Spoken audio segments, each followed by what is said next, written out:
Siphinde sinibingelele babukeli bekama-VTV with Prince Bheka umndeni kaZulu. Enye into engifuna ukuyishera nabantu bakithi nje engifuna ukuyishera nani enibuka lo mbukiso obhanyabhanya. Yabona mangabe uhamba empilweni noma uphila nabantu, yonke into eyenzayo it's like iyarekhodwa. Futhi mangabe ukhalisa abantu, ufuna ukutshela into ongakaze uyicabanga, mhlawumbe ubuyicabanga nje on a light stage.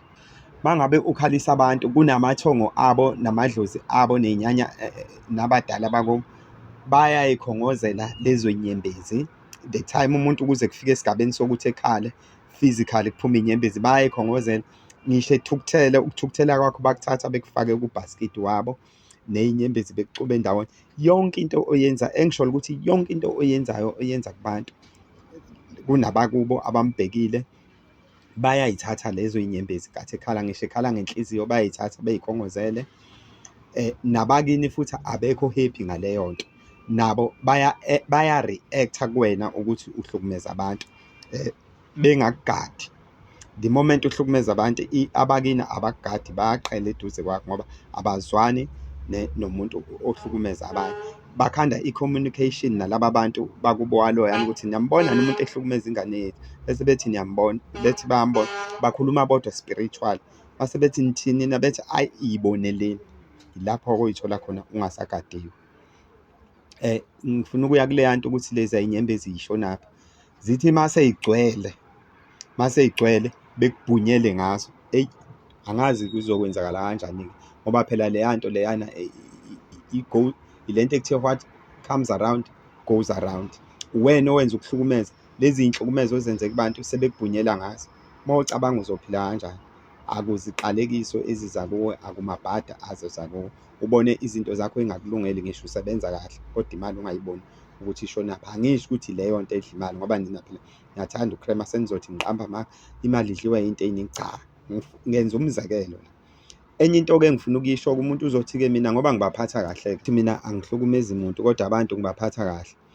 Pho mina-ke pho-ke awuphelanga nje nawe, kathi wenza abantu bejabule beze bekhale. Lezo inyembezi zenjabulo naleyo kuchichima kwenhliziyo kungena kubhaskidi walo muntu obheke lo muntu, ufaka kubhaskidi ukuthi wena uyamjabulisa. Kujabula yena, uma kujabula umuntu kujabula ithongo lakho, uma udina umuntu udina ithongo lakhe uqobo. Nakanjalo nabakini wena abakubhekile benza more protection ukuthi wena nakho ujabulisa abantu. The moment bejabula abantu, lezi zinto yinqwabelana kulela bhaskidi ndawonye neyinyembezi zabo zenjabulo.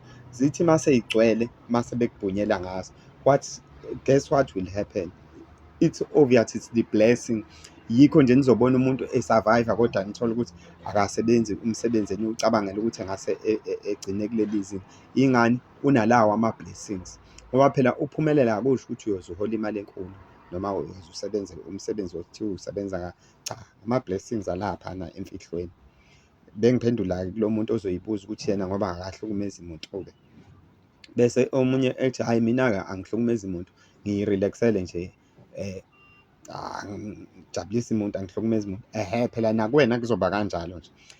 Ungasho ukuthi wena uhlukumeza abantu ngoba bahlukumeza kancane, noma kuyenzeka ukuthi kungalinda ubhaskidi uze ugcwale lo ukuhlukumeza abantu, khona usemncane ubhunyelwe ngawo nje amabhadi lawo.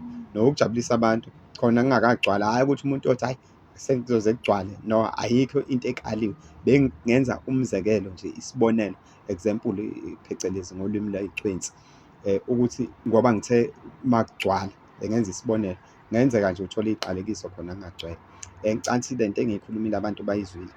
Siyabonga ukubukela kwakho mbukeli, ungakhohlwa ukusubscribe-a, ukulike, ushare, ucomment. Thank you, ngiyaleboga, dankie.